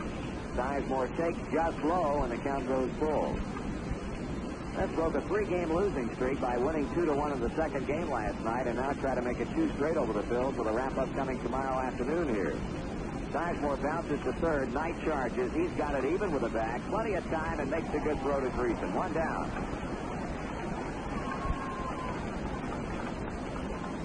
That'll bring up Bud Harrelson hitting for the pitcher Raleigh Eastwood. I'd recommend you stay tuned on most of these same stations following our game broadcast. The Star of the Game show, followed by Scores and Comments. And in our Scores and Comments program, we will have Billy Martin on tape and a statement concerning the announcement coming earlier today that he had been rehired by the Yankees as that club's manager beginning with the 1980 season. First pitch is high, a ball to Harrelson. Bud batting 188, no homers and 5 RBIs, switch hitter. And now out in front, ball 2. 2 balls and no strikes. Marty Larry Shepard's going in the mound right now, and it looks like Paul might be forcing himself a little bit. And here it is, the 8th inning, and of course, really not that many pitches. He's had a comparatively easy game, but Shep, I think, just wants to go out and remind him to keep her going. Now start aiming the ball. Just go right on as you've been going, and he's been pitching a super ball game. Warren Brewster has now finished throwing in the Philadelphia bullpen as Larry Shepard heads back to the Reds dugout. 2-0 to count on Harrelson with 1 gone in the 8th. Pitch. That's strike call on the outside corner. 2-1.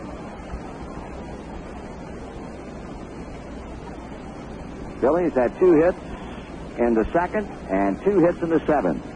There's ball 3, 3-1. Gave up singles in the second inning to Luzinski and Bo Boone, and then in the 7th inning to Schmidt and Luzinski. Harrelson takes ball 4, and that's the first walk that Paul has allowed in the game.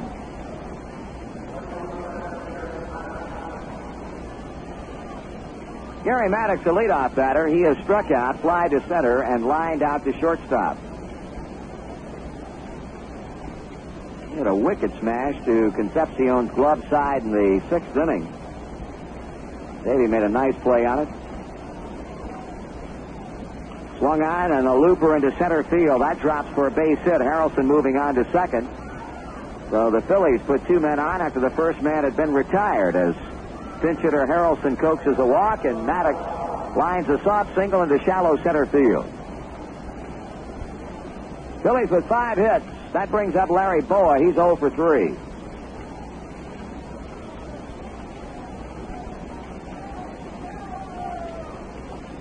Doug Bear continues to get ready. Moscow looking back at second, delivers, and Boa takes a slow curve low. Ball 1. 6-0 lead's a good lead, but boy, against this Philadelphia club, you cannot get too many. Strike to him.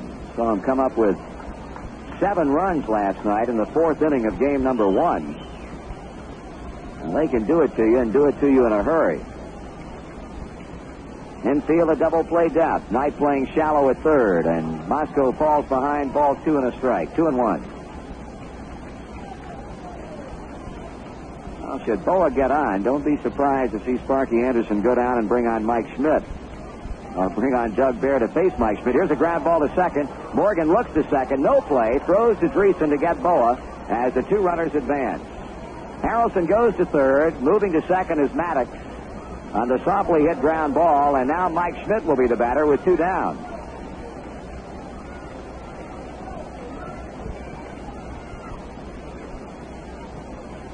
Schmidt has grounded out, flied out, and singled. So Moscow, with a shutout in jeopardy, was able to wade through the Philadelphia offense in the 7th inning and forced to do it 1 inning later.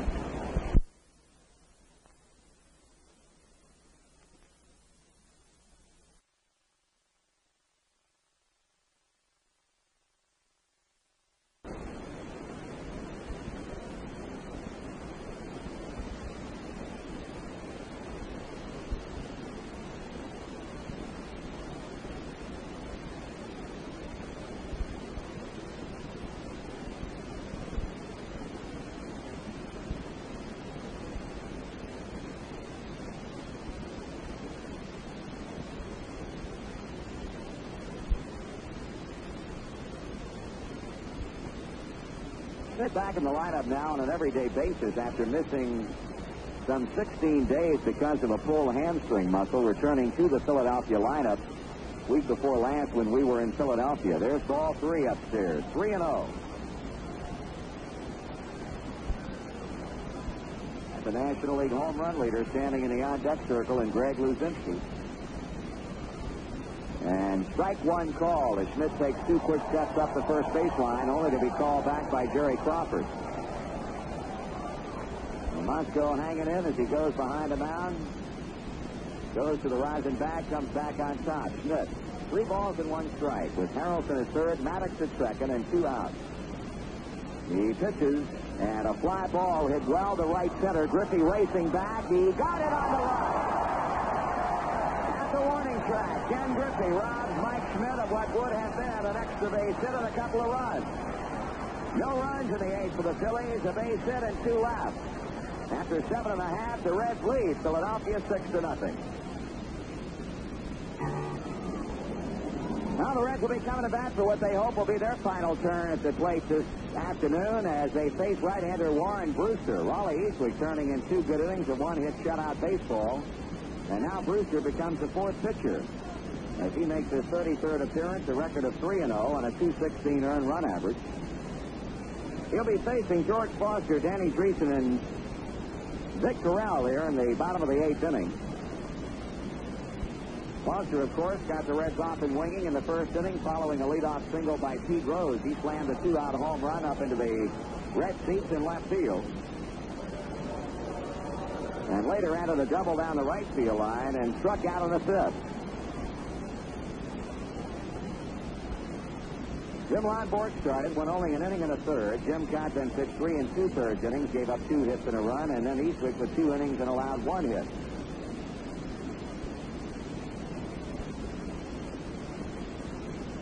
Foster 1 home run away from the National League lead. Brewster getting it together on the mound as he looks down to Bob Boone and comes with the first 8th inning pitch. Foster takes a strike.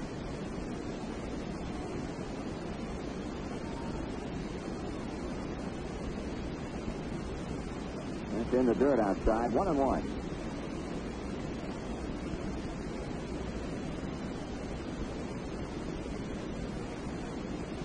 Swing and a miss. George tried to check his swing in time, but could not do so.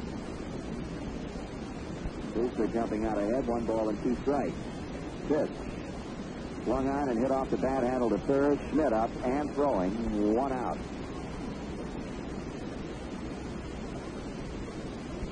Now Danny Dreesen hitless in 3 turns at the plate, and his fly to center, ground to the first, and struck out swinging. 9th inning for Philadelphia. They're going to be sending up Luzinski, Hebner, and Martin. Swung on a hard ground ball, hit the second. Sizemore knocks it down, picks it up, throwing, and got the out at first base. It really looked like Hebner cheated on that play, but the out call nevertheless. Sizemore was playing behind the back white line, knocked it down, reached for it, and reached again to come up throwing, and it appeared from our vantage point as if Hebner came off the bag before he got the throw, but Doug Harvey right on top of the play stays out. Ray Knight will be batting in the spot formerly held by Johnny Bench with 2 out here. Tennis today at Riverfront, 49,108. 49,108.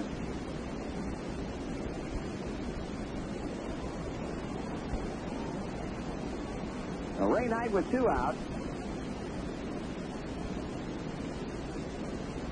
He takes a strike from Brewster. Knight hitting 176, has homered 1 time and has driven in 3 runs on the year. Pitch outside, 1 ball and 1 strike.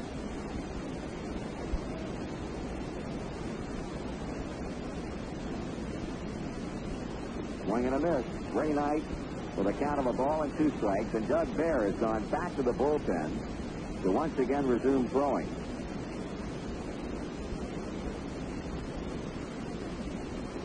Check swing on a pitch just low. Count even to 2.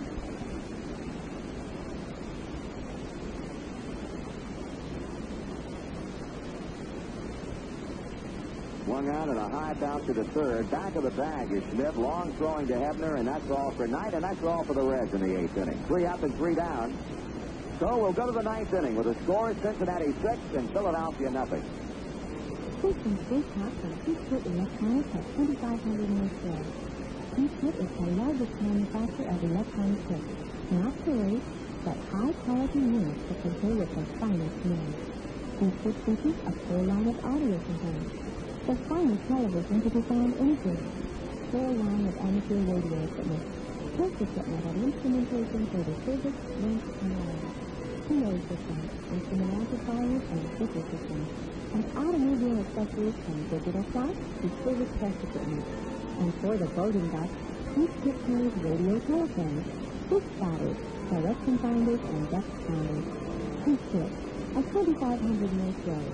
Open Tuesday through Saturday at 9:30. Call 375-7200 and order your free catalog. Tell them WIMG sent you. That's 475-7200. Peachfoot. We're in the top of the 9th inning. Paul Mosco standing 3 outs away from winning his 2nd game of the season and also recording a shutout at the expense of this Philadelphia Phillies team. A team that rides atop the National League Eastern Division.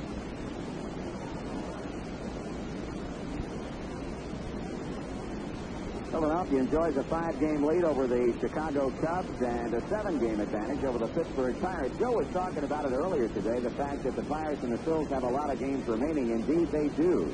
They have 14 games left to play between the 2 teams, 5 of them coming next weekend. A doubleheader on Friday night, a single game Saturday, and a twin bill on Sunday.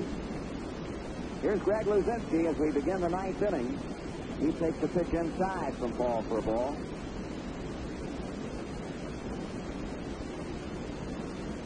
Luzinski, Hebner, and Jerry Martin, the scheduled batters for the Phillies in the ninth. Swung on and fouled off. Count evens at 1 ball and 1 strike. The 5-game series will be played in Pittsburgh next weekend. Here's a 1-1. That's high and inside, ball 2, 2-1. Cubs and the Giants scoreless after 1 at Candlestick. Mike Frucco undefeated with 4 wins against 7-game winner John Montefusco. High and inside, ball 3. Well, the Pirates and the Phillies in Pittsburgh for 5 games next weekend. The following weekend, they'll be in Philadelphia to play 3 games. Strike 2 call. Luzinski, with his club down by 6 runs, takes the 3-1 pitch. And Moscow sends in the payoff pitch. Swung on and fouled away. You figure a Pirates team down by 7 runs, which is not as close as any manager would like to be if they're chasing a club. But with that number of games remaining against the Philadelphia team, the Pirates will certainly have an opportunity. Ball 4 is just off the outside corner, and Luzinski gets a walk. We'll pause for station identification on the Cincinnati Reds Baseball Network. Follow the exciting Cincinnati Reds action in 1978 on FM 100 WRMZ, Columbus, Ohio.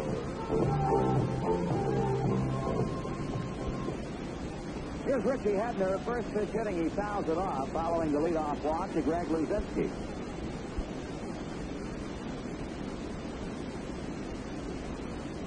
Ray Knight, the only infielder on the left side of the diamond. This has been a shift the Reds have been putting on Hebner every time he's come to the plate in this series. Takes it up for a ball, and it's 1-1. Hebner has flied to left field twice. He's grounded out to first base, so really he's only pulled the ball 1 time today. Trying to go the other way twice with flyouts to Foster. Up high again, 2-1.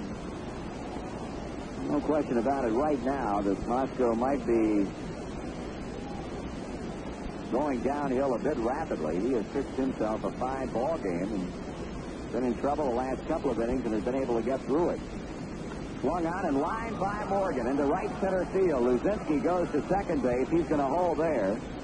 And now Sparky Anderson coming out of the dugout, and that's going to be it for Paul Moscow. A leadoff walk to Luzinski, a base hit by Hebner. And Doug Bear running in from the bullpen will take over now with 2 on and nobody out. So we've got another break in the action here in the top of the 9th inning as Paul Moscow gets a well-deserved round of applause from the 49,108 as he turns things over to Doug Bear. And we'll be back at Riverfront Stadium in just a moment.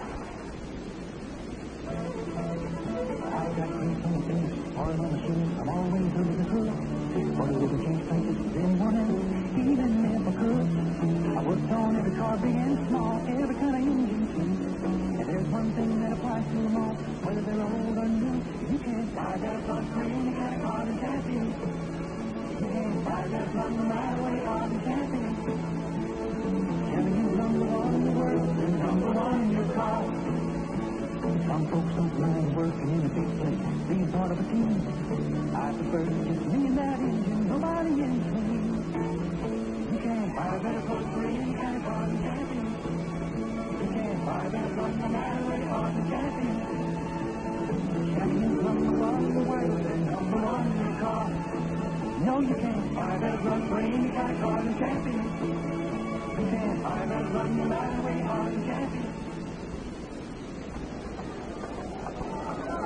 Doug Bear on here in the 9th inning after Philadelphia puts its first 2 men on. A walk to Luzinski, a base hit by Hebner. Jerry Martin, the batter now, with 2 men on base, and the Reds leading the Phillies in the 9th inning 6-0. Martin has struck out twice, has been thrown out by the pitcher. The pitch to him is swung out and missed.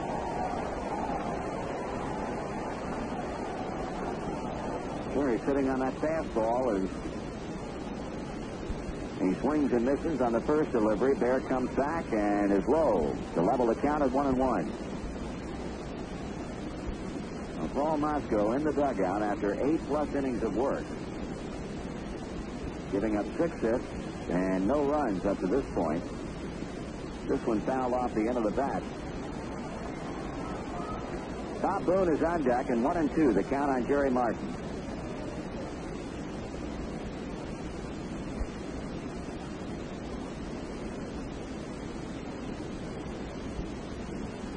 There, looking down to Carell. Bear checks back at second. He delivers. And this is grounded slowly toward third. Ray Knight goes to Steve. Throws it away. Ray Knight going to second. Throws the ball into right field. Luzinski scores. Going to third base is Richie Hebner, and it's a 6-1 game. Ray Knight really let that one get away from him. Joe Morgan had no chance at all as he lobbed one into right field. I'll tell you, most of the errors that Knight has been charged with in the time he's gotten to play this season have been on throwing errors. So the shutout goes by the board. As Luzinski comes in to make it a 6-1 game, runners at first and third now for Bob Boone.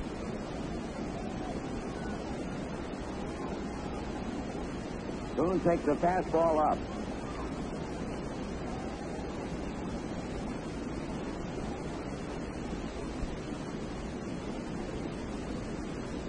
Pitch. Swung on and lined into right field. That's a base hit. Here comes Hebner in to score the second Philadelphia run. So still nobody out, and it's a 6-2 ball game. And in now will be Ted Sizemore.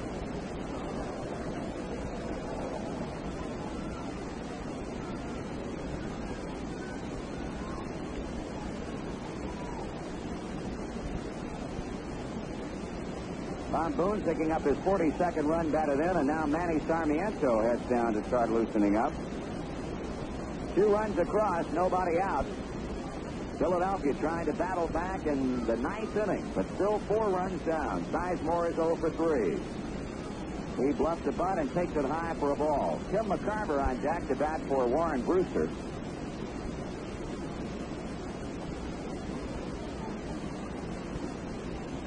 Stretching the pitch. Inside quarter, call strike, 1-1.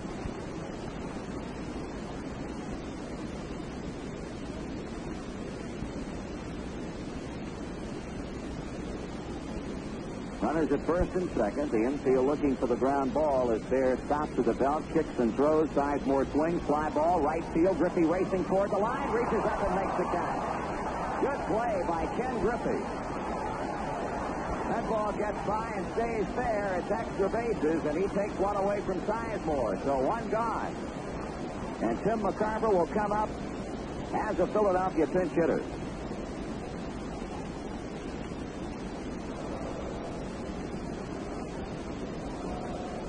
McCarver behind the plate in game number 2 last night and catching Steve Carlton. Not the only time he does play other than in roles such as he is performing now as a pinch hitter. Batting .260, no homers and 5 RBIs. Came very close, hitting his first homer of the season here last night with a double off the fence in right center. There misses high with a fastball.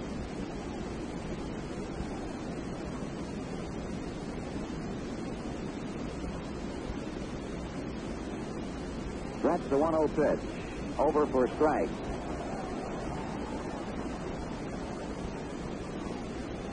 Good situation here to pull off the double play if Tim can hit the ball on the ground at somebody.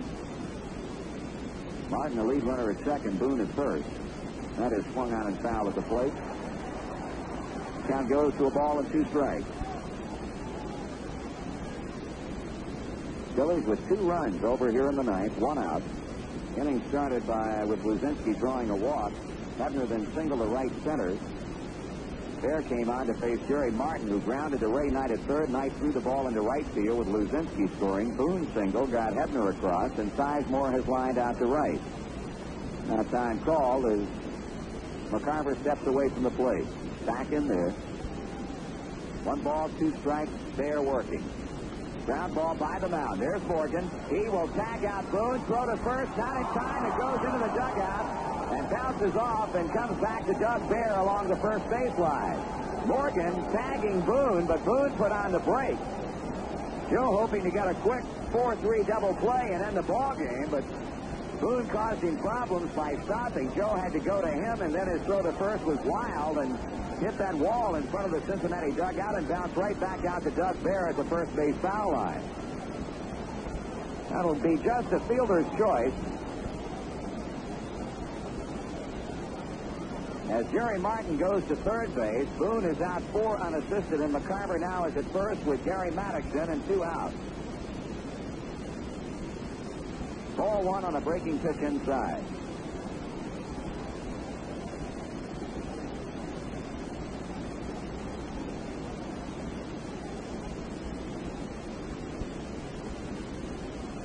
Swung on and fouled back. Maddox with a count of a ball and a strike. Gary Hitless, his first 3 trips to the plate, single to center in the last inning.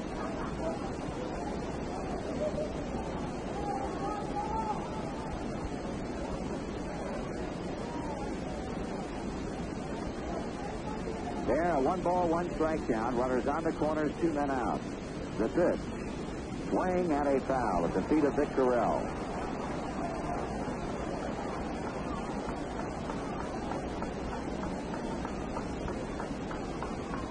Well, Bear and company, 1 strike away, 1 out away from ending this one. Phillies have scored twice, but the Reds lead still by 4 runs at 6-2. Right-hander on the pitching rubber, stretches. His 1-2 pitch, swing and a miss. He struck him out, and this one belongs to the Reds. Philadelphia in the 9th inning comes up with a couple of runs on 2 base hits, 1 Cincinnati error, and 2 men left on. And the final score this afternoon, the Reds defeat the Phillies 6-2. We'll be back in just a moment. Enter the Big Con Cincinnati Reds Sweepstakes. Over 1,800 prizes. 5 weekly sweepstakes. Random drawings are made each week to award 363 prizes. Enter every week to increase your chances to win. Prizes include 15 Reds fun-filled weekends in Cincinnati with motel accommodations, meals, and tickets to Reds games. Other prizes, 50 Dave Concepcion baseball gloves, 250 Cincinnati Reds t-shirts, 500 official National League baseballs, and 1,000 Cincinnati Reds baseball tickets. Get an official entry blank with full details at your favorite food store, or mail your entry on a 4x6-inch piece of paper or a postcard to Conn's Post Office Box 25068, Cincinnati, Ohio 45225. No purchase necessary. Each entry must be mailed separately and accompanied by the rose from any Conn's product or reasonable facsimile. Enter now. Sweepstakes ends August 26th. Remember, over 1,800 prizes from Conn's, home of the winner the world awaited. Well, the Philadelphia Phillies scored 2 in the 9th inning to avert a shutout, but that's about the only thing they can say on the plus side today, as Paul Mosco pitched brilliantly for 8 innings. And the Reds come out on top by a final score of 6-2. 6 runs, 7 hits, 9 hits, 1 error, and 3 left on for Cincinnati. While the Phillies had 2 runs on 7 hits, they played errorless ball and stranded 8.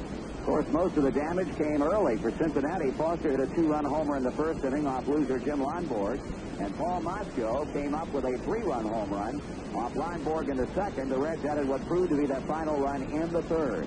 Mosco evening out his record on the year at 2 wins and 2 losses, and Lonborg, in working only an inning and 1/3 this afternoon, suffers his 9th loss compared with 7 wins. So the Reds will be hoping to make it 3 straight over the Phillies in the wrap-up to the series here tomorrow afternoon. We'll be back with more in just a moment.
Tomorrow afternoon at 2:15, the Reds and the Phillies will close out regular season play between each other at